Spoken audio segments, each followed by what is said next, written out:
The mural that is behind me here, it was made by just over 123 people, and we've done 156 heads of different women who we are calling catalysts for change. And the catalysts for change idea is that they made a difference in the arts, in sciences, and in social evolution.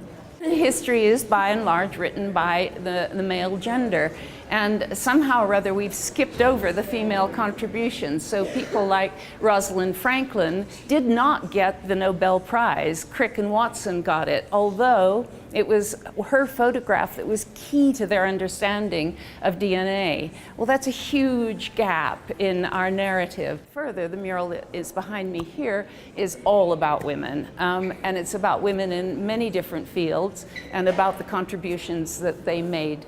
I think we want them to leave with questions as much as answers, and seeking answers. It's lights, camera, action, turning the light on to a certain area of thinking. Camera is, you've got the whole digital world at your disposal. You can do something with that. And action is to take it on and do something about it. I'm currently enrolled in AP World History. East High School was selected to come to the Leonardo for this amazing exhibit and learn a little bit more about equality and feminism. This exhibit not only shows me that women still need more equality, but it shows me how lots of women have overcome such inequality and they've had such trials. Ellen!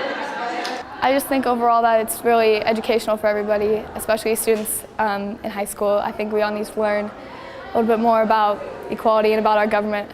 And we also got the opportunity to hear a speech by our mayor, and I had the opportunity to sit at the table with her during lunch, which was pretty extraordinary. Well, good afternoon. I am so grateful to be a part of your day today. You are some of the first people to have the opportunity to see the Leonardo's Women exhibit, and it's for good reason.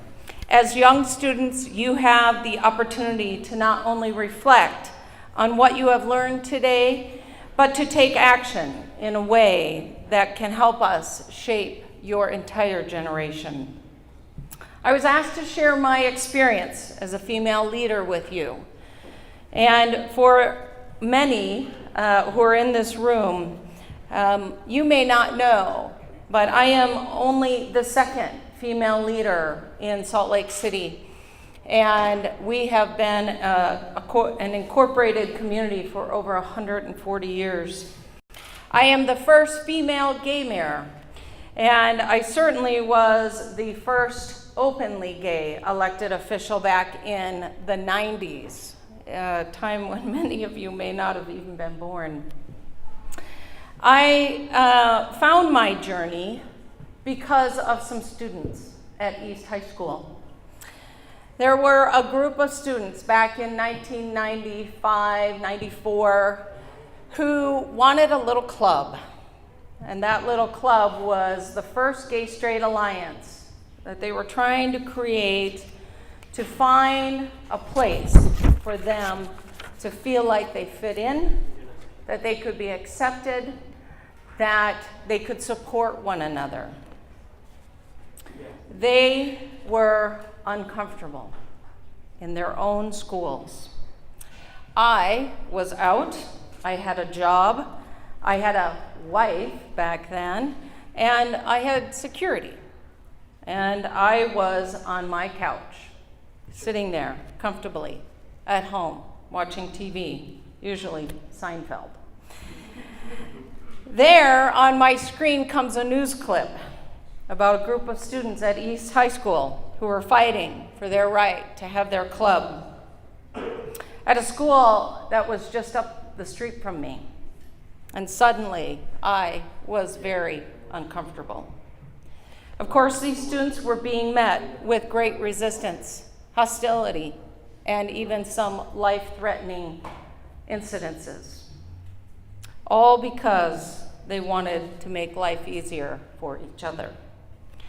I wondered why I was sitting on my couch, why I had not done anything to help secure a better, safer environment for them to learn in.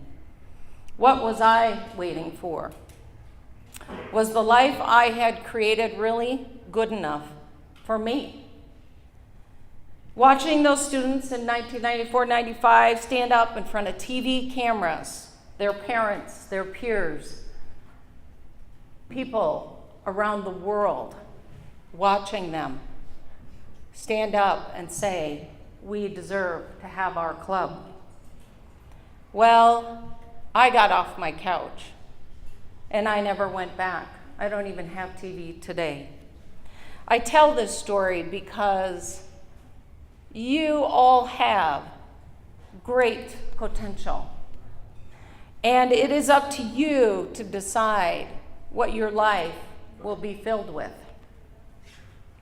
Putting myself out there, really out there, in 1997, when I first ran for office, was not easy.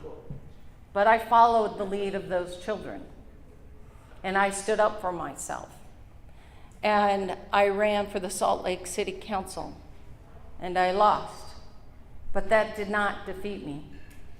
In the end, I ran in 1998 for the Utah legislature, and I won. And I served for 13 years on Capitol Hill. It was hard, to say the least. I had colleagues who wouldn't even look me in the eye or shake my hand. I had people yelling at me this close to my face. I could feel their spit. It's horrible. It was horrible. But you stand up and you take it, because in the end, it will matter, and it does matter.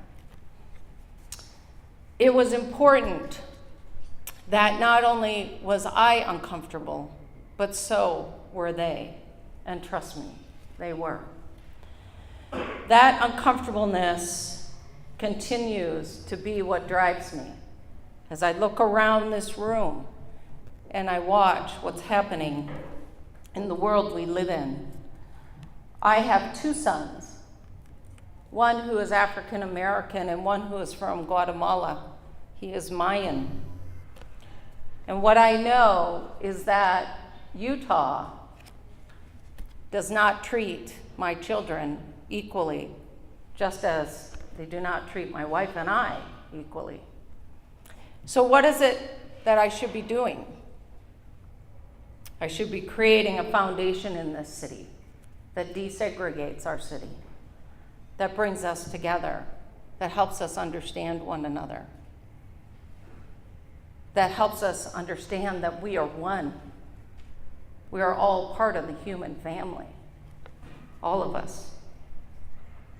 And we all have the ability to reach out, to be courageous, to go sit at a different table during the lunch hour and get to know one another. It's hard. High school was very hard. I was popular, and I struggled, very much so. I could not accept who I was. So, you never know what's going on in anyone's given day. Nobody has it easy. In fact, most people in high school are not comfortable with who they are. And you may think that the kid who has all the money and the cool car and whatever has it made. They don't. There's a lot of pressure. I will tell you that whether you are there doing the work that I am talking about, or you are just trying to get through the day, that it is important that you reach out. You will be met with support. Those that will lift you up, and that you will see also those who want to tear you down. There will be a lot of people who want to grab you and hold you back. But there will also be people who will get their hands dirty and put them like this for you to step on.